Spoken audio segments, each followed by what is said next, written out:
Hello students, હું છું વિરેન રાજગુરુ અને આજે આપણે જોવાનું છે બીકોમ સેમ 4નું એકાઉન્ટિંગ 4. એમાં આપણે ચેપ્ટર નંબર જે છે એ ત્રીજું જોઈ રહ્યા છીએ, આજ્ઞા દાવાના હિસાબો. બરાબર છે. એમાં આપણે આજે 2023માં પૂછાયેલો દાખલો જોવાનો છે. શું કહેવા માગે છે એ શ્રી બરસાના ટ્રેડર્સના ગોડાઉનમાં 25/4/2023ના રોજ આગ લાગી હતી અને જેને કારણે માલનો સ્ટોક નાશ પામ્યો હતો.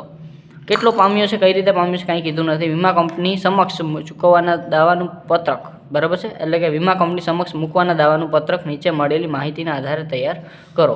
વિગત આપી છે આપણને 1/1/2022નો સ્ટોક, 31/12/2022નો સ્ટોક, 2022ની ખરીદી, 2022નું વેચાણ, 1/1/2023થી 25/4/2023 સુધીની ખરીદી, 1/1/2023થી 25/4/2023 સુધીનું વેચાણ, પછી 2023ના વર્ષ દરમિયાન વેચાણ ક્લાર્ક શ્રીમાન સત્યવાદીએ ₹1,125ની રકમની રોકડ વેચાણમાંથી ઉચ્ચાપત કરી હતી, જેની ચોપડે કોઈ નોંધ થઈ નથી. આગ બુઝાવવાનો ખર્ચ છે 2,400. આગમાંથી બચેલ માલની કિંમત છે 4,200. આ સિવાય આપણને કીધું છે તારીખ 14/1/2023ના રોજ 825ની પડતર કિંમતનો માલ રાહત ફંડમાં આપ્યો હતો અને તારીખ 1/1/2023ના રોજ 900ની પડતર કિંમતનો માલ અંગત વપરાશ માટે લીધો હતો તથા આ સમયગાળા દરમિયાન ₹975નો માલ નમૂના તરીકે વેચ્યો હતો અને આ વ્યવહારોની નોંધ ચોપડે થઈ નથી. આપણે વીમા કંપની સમક્ષ જે દાવાનું પત્રક રજૂ કરવાનું છે એ આપણે બનાવવાનું છે. બરાબર. આના બે મેથડ છે. તમે કાં તો પહેલાં વેપાર ખાતું બનાવો, બરાબર છે, 2000. પહેલાં તો આપણે કયા સમયગાળા માટે બનાવવું છે એ જોઈ લઈ. તો આપણે આ ક્યારે લઈ ગઈ 25/4/2023 અને શરૂઆતનો સ્ટોક છે 1 જાન્યુઆરી અને આખરનો સ્ટોક છે 31/12. મીન્સ કે આનું ફાઇનાન્શિયલ યર્સ છે એ જાન્યુઆરીથી ડિસેમ્બરનું છે. એટલે અહીંયા આપણે એમ સમજી શકીએ કે 1 જાન્યુઆરી 2024થી 31/12/2024 સુધીનું આનું ફાઇનાન્શિયલ યર છે જ્યારે આગ લાગી છે. બરાબર છે.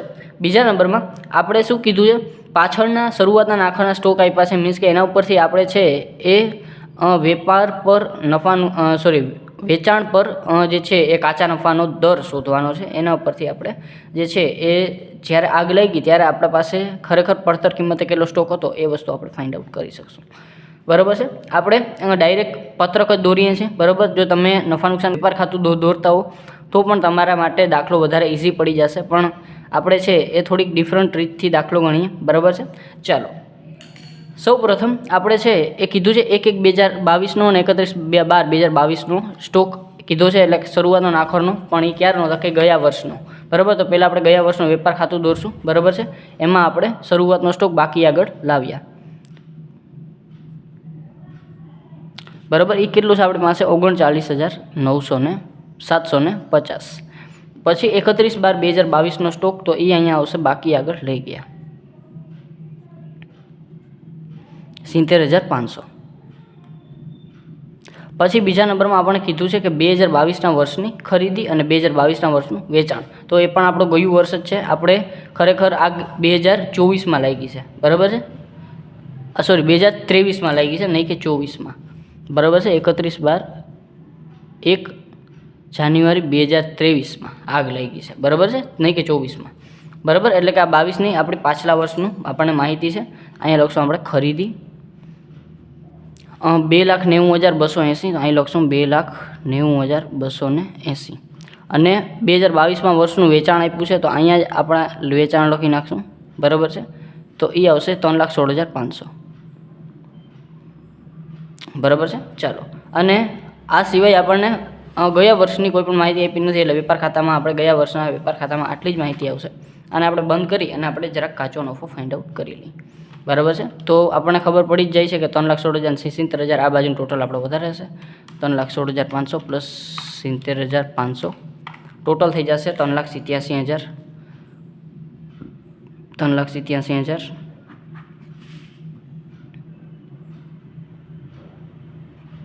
અને અહીંયા આવશે કાચો નફો.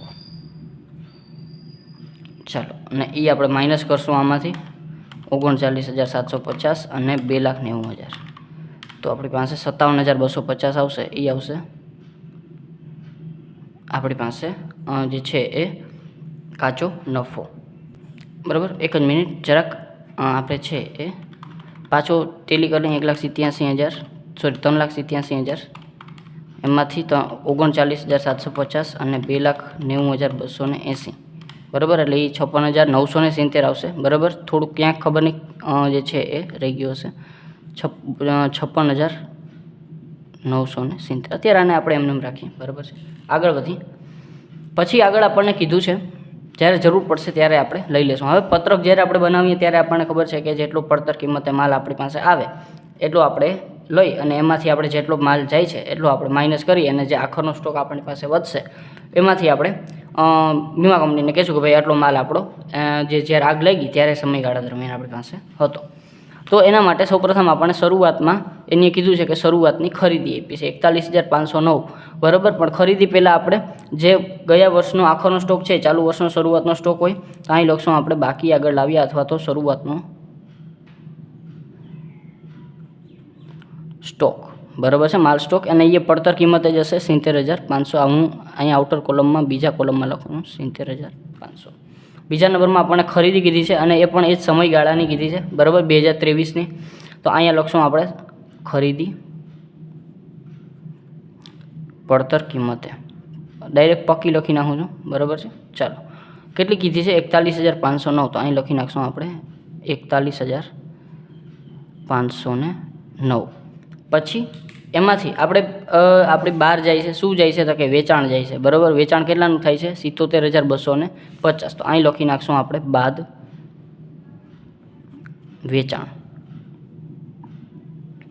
કેટલું છે તો કે 77,250. આને હું અહીંયા લખું છું. અને એમાં એને કીધું છે કે ભાઈ એ જે ક્લાર્ક હતો સત્યવાદી એની 1,125ની શું કરી છે ઉચાપત કરી છે અને એની નોંધ આપણે કરી નથી બરાબર. તો પહેલાં આપણે એ પણ આપણી પાસે હતું અને ગયું છે એટલે આપણે એમાંથી શું કરશું આમાં પ્લસ કરશું ઉચાપત આપણી પાસે કેટલી હતી 1,125ની. અહીં લખશું આપણે 1,125 ઉચાપત 77,250 પ્લસ 1,125 એટલે એ આવશે 78,375. તો અહીંયા લખી નાખશું આપણે નીચે જ 78,375 અને આ આવશે ચોખ્ખું વેચાણ. શું આવશે ચોખ્ખું વેચાણ. શું કામ કે આ ચોખ્ખું વેચાણ થયું તો છે પણ આમાંથી આને શું કર્યું છે આપણે ભાઈ એક સત્યવાદી ભાઈ હતા એને લઈ લીધા છે પૈસા બરાબર છે. વેચાણ કર્યું છે પણ જે છે એ પૈસા આપ્યા નથી બરાબર છે. એટલે કે એ પૈસા આપણે આમાં એડ કરી દીધા એટલે આપણી પાસે ચોખ્ખું વેચાણ એમ 78,375. હવે જુઓ આ વસ્તુ છે ને એ વેચાણ કિંમત ઉપર આવીને આપણે બધી વસ્તુ કેમાં જોઈ છે પડતરમાં જોઈ છે જે ખરેખર ખર્ચો આપણે થયો છે ને એવો. તો આપણે આમાંથી શું કરવું પડશે કાચો નફો માઇનસ કરવો પડશે. કાચો નફો ફાઇન્ડ આઉટ કરવા માટે આપણે પાછલા વર્ષનો કાચો નફો ફાઇન્ડ આઉટ કરવો પડશે અને એની ટકાવારી વેચાણ પર કેટલી છે એ આપણે ફાઇન્ડ આઉટ કરવી પડશે. તો અહીં લખશું આપણે વેચાણ પર કાચા નફાની ટકાવારી બરાબર. હવે કાચો નફો એને ભાંગ્યા વેચાણ એને ગુણ્યા 100 બરાબર છે. તો કાચો નફો આપણને આપેલો છે કેટલો આપેલો છે તો કે એ 56,000 ગયા વર્ષ માટે 56,970 એના છેદમાં વેચાણ કેટલું આપ્યું છે 3,16,500. અહીં લખી નાખશું 3,16,500 અને એને ગુણ્યા 100 એટલે વેચાણ પર નફાની ટકાવારી આપણે મળી જશે 56,970 ડિવાઈડ બાય 3,16,500 અને એને ગુણ્યા 100 એટલે 18% આપણે વેચાણ પર 18% છે એ કાચો નફો આપણને મળે છે બરાબર. એવું આપણને પાછલા વર્ષોમાંથી ખબર પડે છે કે આપણે વેચાણ પર 18% નફો લઈ છે. તો અહીંયા આપણે લખી નાખશું વેચાણ પર નફો. અહીંયા આપણે હવે જો આપણે પડતર જોઈએ છીએ અહીંયા આપણે વેચાણ કિંમત છે પડતર જોઈએ છીએ તો ચોખ્ખા આ જે કાચો નફો છે એ આપણે બાદ કરવો પડશે. અહીં લખશું બાદ કાચો નફો કેટલા 18% બરાબર. તો 18% આપણે શું કરશું બાદ કેટલા ટકા તો કે 78,375 આપણું વેચાણ છે એના 18% આપણે કરીએ તો એ આવશે આપણી પાસે 14,107.5. તો એ આપણે માઇનસ કરશું 14,107.5 અને એ માઇનસ કરશું એટલે આપણી પાસે શું આવશે તો કે 78,375 માઇનસ 14,107.5 આવશે આપણી પાસે 64,267.5. તો અહીંયા બારે લખી નાખશું આપણે. પડતર આવશે આપણી પાસે 64,267.5. બરાબર, 64,267.5 આપણી પાસે વેચાણની પડતર આવી, કુલ વેચાણની. બરાબર, હવે આગળ આપણને માહિતી આપી છે એના ઉપર આપણે જરાક નજર નાખી લઈ. બરાબર, શું કીધું છે તો કે આગ બુઝાવવાનો ખર્ચ ઉચાપત થઈ ગઈ. બરાબર, આગ બુઝાવવાનો ખર્ચ એ આપણે જ્યારે આપણને ચોખ્ખી પડતર આવશે ત્યારે આપણે કરશું. બરાબર, આગમાંથી બચેલ માલની કિંમત તો એ પણ આપણે પછી જ્યારે ચોખ્ખી આપણી પાસે જે છે આ ખર્ચનો સ્ટોક આવી જશે પછી કરશું. 14/1/23 રોજ 825ની પડતરની કિંમતનો માલ રાહત ફંડમાં આપ્યો હતો. કોઈપણ રીતે માલ જાય છે મીન્સ કે ત્યારે આપણી પાસે માલ હતો. બરાબર છે, તો અહીંયા આપણે એડ કરશું ઉમેરો. બરાબર છે, આમાં.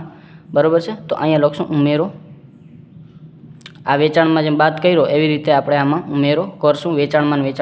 બરાબર છે, ચાલો કઈ રીતે જાય છે તો પહેલાં તો ભાઈ કિંમતનો માલ રાહત ફંડમાં આપ્યો હતો, તો અહીં લખશું આપણે રાહત ફંડમાં આપેલ માલ.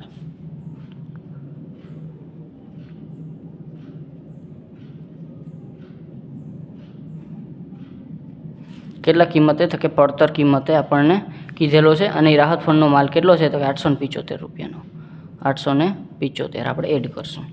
પછી એને શું કીધું છે કે 1/1/2023 રોજ 900ની પડતર કિંમતનો માલ અંગત વપરાશ માટે લીધો તો પણ એ પણ જાય છે. અહીં લખશું આપણે અંગત વપરાશ માટે.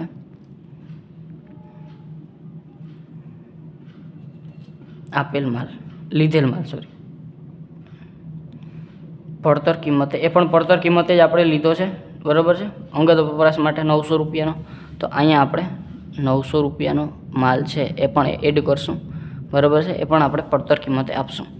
અંગત વપરાશ માટે લીધો તો આ સમયગાળા દરમિયાન 975 રૂપિયાનો માલ નમૂના તરીકે વેચ્યો હતો. મીન્સ કે માલ તો જાય છે પણ વેચાણ કર્યું નથી, તો એ આપણો માલ એમાં હતો ખરી. બરાબર, અને બહાર ગયો એટલે આપણે માઇનસ કરશું. અહીંયા આપણે કરશું નમૂના તરીકે વેચેલ માલ.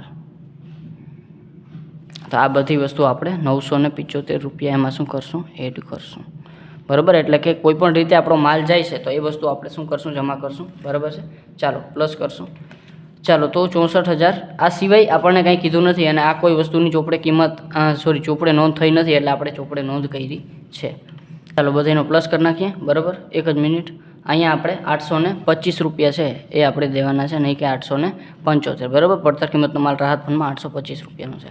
બહાર મૂકી દઈએ. આટલી વસ્તુ આપણી જે પડતર કિંમતથી આપણે છે એ ધંધામાંથી બહાર જાય છે. 64,267.5 પ્લસ 825 પ્લસ 900 પ્લસ 975 એટલે એ આવશે જે છે એ 66,967.5.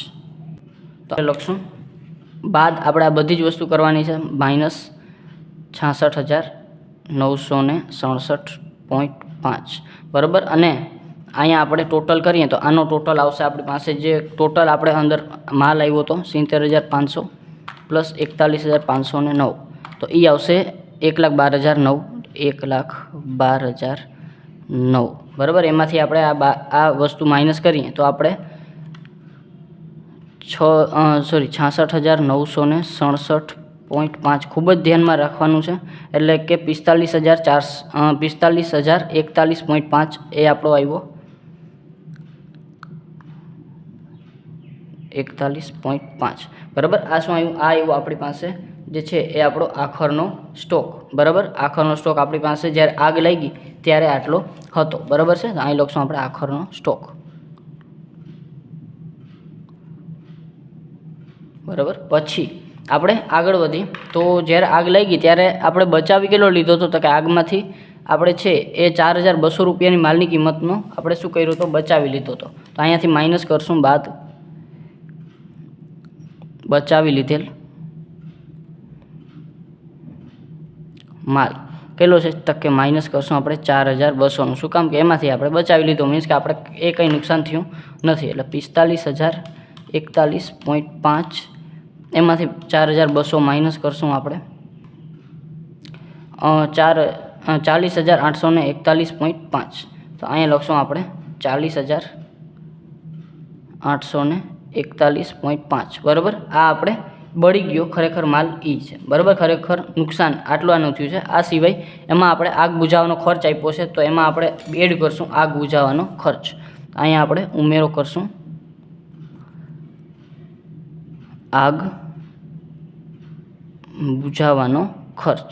આગ બુઝાવવાનો ખર્ચ આપણી પાસે કેટલો છે? તો કે આગ બુઝાવવાનો ખર્ચ આપણે કર્યો તો 2400નો, તો એ આપણે એડ કરશું અહીંયા 2 + 2400નો. તો આ 40,841.5 પ્લસ 2400 એટલે એટલે એ આવશે 43,241.5 એટલે કે આ આવશે 43,241.5 અને આ આવશે એ આવશે આપણી જે છે એ આપણી દાવાની રકમ. બરાબર છે. તો અહીંયા આપણે જે છે અહીં લખશું દાવાની રકમ. ખરેખર આપણે આટલાની દાવાની રકમ છે એ આપણે આપવાની છે 43,241ની. બરાબર છે. આના કરતાં તમે જે છે આ તો આપણે પત્રક સ્વરૂપે શું કર્યું? કાંઈ નથી. પહેલાં આપણે જેટલી ખરીદી અને શરૂઆતનો સ્ટોક હતો એ આપણે લીધો, એટલે કે આટલી શરૂઆતમાં આપણી પાસે માલ હતો પડતર કિંમતે. પછી પડતર કિંમતે જેટલું વેચાણ કર્યું છે એ અને આ સિવાય અન્ય રીતે કોઈ પણ રીતે માલ ગયો છે તો એ આપણે આમાંથી બાદ કર્યો, અંદર જે આવ્યું હતું એનામાંથી. બરાબર. એટલે કે આપણી પાસે ચોખ્ખો સ્ટોક આવ્યો જે તે સમયનો. બરાબર. અને પછી એમાંથી આપણે જો કોઈ માલ બચાવી લીધો હોય તો એ આપણે માઇનસ કર્યો અને આગ બુઝાવવાનો ખર્ચ છે એ આપણે પ્લસ કર્યો અને જે બાકીની આ લાસ્ટમાં આવી એ આપણી આવી જે છે દાવાની રકમ. બરાબર છે. તો આ હતો આપણો. મને એમ થયું કે ક્યારનો તમને કહું છું કે તમે ખાલી વેપાર ખાતું દોરીને પણ કરી શકો છો. તો આપણે વેપાર ખાતું, આ તો આપણું પત્રક થઈ ગયું. બરાબર. વેપાર ખાતું દોરીને પણ તમે કરી શકો. વેપાર ખાતું તમને વધારે ઇઝી લાગશે. કઈ રીતે? તો કે પહેલાં તમારે જે વેપાર ખાતામાં જે માહિતી આવી બધી શરૂઆતનો સ્ટોક ખરીદી અને સામે બાજુ વેચાણ ઉચાપત જે રીતે માલ જાય છે એ બધી વસ્તુ લખી નાખવાની. કાંઈ વસ્તુ અલગ થશે નહીં. બરાબર. અને કાચો નફો કઈ રીતે? તો કે આપણે 18% વેચાણના લઈ લેવાના. બરાબર. અને એ જ્યાં આવે છે ત્યાં જ આપણે લખવાનું છે, ત્યાં જ લખી નાખશું. બરાબર. અને પછી બે ખાતું બંધ કરી અને જે વધે એ આપણો આખરનો સ્ટોક.